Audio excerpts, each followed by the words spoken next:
이수연 애프터 출발하겠습니다. 검은 금요일이고요.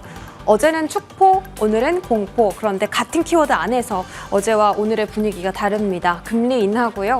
어제는 금리 인하 비둘기파적인 발언이었다라고 시장이 환호를 했는데 오늘은 왜 이렇게 금리 인하를 빨리 하지 않았느냐라고 원망의 목소리가 나타나고 있습니다.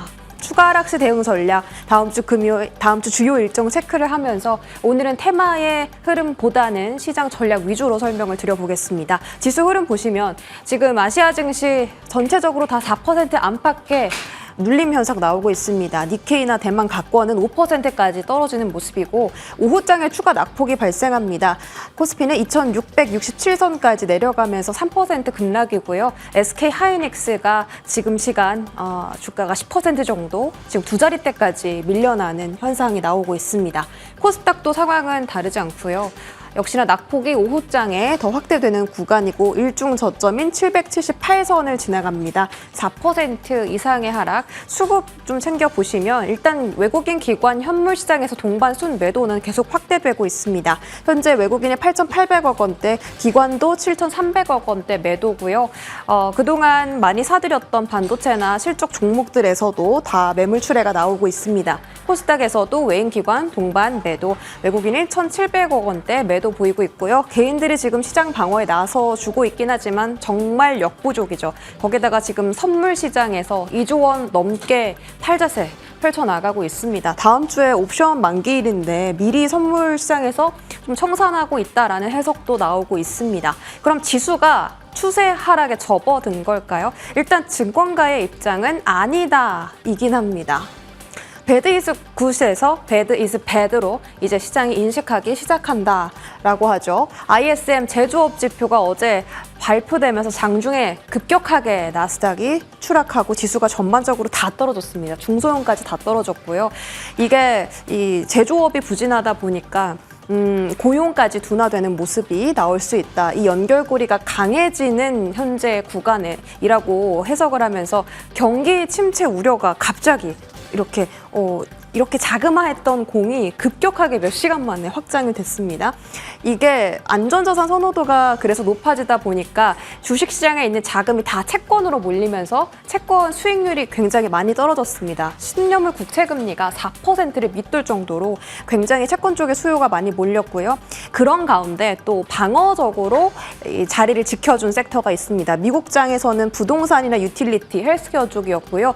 오늘 국장에서는 엔터나 2차 전지, 통신, 그리고 금 관련주인 엘컴텍, 품절주 같은 종목들이 그래도 자리를 지켜주긴 했습니다. 모든 섹터가 다 떨어지는 게 아니라 그래도 방어적인 성격의 섹터는 자리를 지키긴 했다. 그래서 앞으로 미국 고용과 서비스업 지표 CPI에 대한 민감도는 계속해서 높아질 예정입니다. 다음은 보시면 경기 침체가 진짜일까라는 그 물음표에 대해서 정말 많은 증권가들이 오늘 리포트를 냈습니다. 이렇게 떨어진 시장을 어떻게 대응을 해야 될까? 근데 대부분 다 추세적인 하락은 아니다라고 판단하고 있고요. 지금 코스피 같은 경우도 PBR 한 배까지 떨어졌기 때문에 사실은 이제 매력적인 구간인데 121선을 이탈했다 보니까 추가 하락이 불가피할 수도 있다.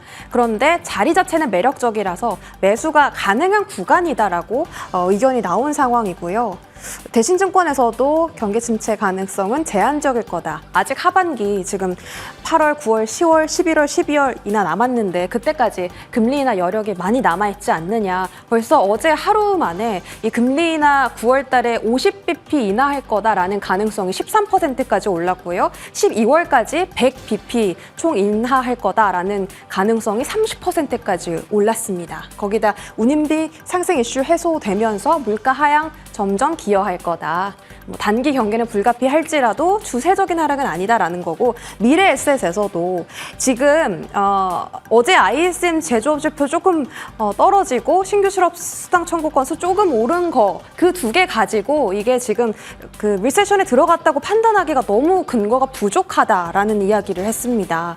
일단 올해 2, 4분기까지만 하더라도 미국 경제가 성장을 했고 지금 CBO가 제시한 것보다 자연 실업률이 조금 낮고 그다음에 ISM 제조업 지표가 50 포인트를 하회한 건 계속 그래왔다. 2022년 11월 이래 한 차례 제외하고 계속 그래왔기 때문에 요거 가지고 경기 침체가 왔다라고 단정 지을 수 없다라는 게 포인트였고요. 반전 가능성 모색 오늘 오후 9시 30분에 미국 고용 보고서와 실업률이 발표되는데 이 지표에 따라서 증시가 한 차례 충격을 더 받아갈지 아니면 이 우려를 해소할지 이 지표에 따라서 갈리게 될 것 같습니다. 자, 다음 화면 보겠습니다. 다음 주를 위해서 미리 확인해 볼 만한 내용들을 들고 왔고요. 다음 주 장을 어떻게 대응할까? 키움증권에서 나온 이야기고요. 금리 인하 수혜주인 제약바이오 그리고 경기와 무관하게 실적이 좋은 전력기기 쪽 대응하자 이런 이야기 나왔습니다. 거기다가 최근에 어제 이제 BOJ의 통화정책 이후에 엔화 강세가 나왔고요. 달러 약세 나오면 원달러 상승할 수 있으니 수출주에 단기적으로 차익 실현 매물이 출회될 수도 있겠다. 그 수출주라 함은 화장품과 조선, 방산, 의료기기인데 사실 이런 수출주들은 기술적인 반등이 시작될 때 가장 먼저 반등이 나오는 섹터이니 그걸 감안했을 때 추세가 꺾였다고 보기는 어렵다라는 판단입니다. 그래서 이 제약바이오와 전력기기로 방어를 하고 그다음에 반등이 나왔을 때는 다시 수출주의 매개가 쏠릴 가능성을 염두에 두자 이런 내용이었습니다. 오늘 또 상승하는 테마 보시면 코로나 관련주와 중동 리스크 관련주들이 급등을 했습니다. 수젠텍이 상한가 갔고요. 오후장에 이제 사료 종목인 미래생명자원과 한일사료 같은 종목들이 급등을 했습니다.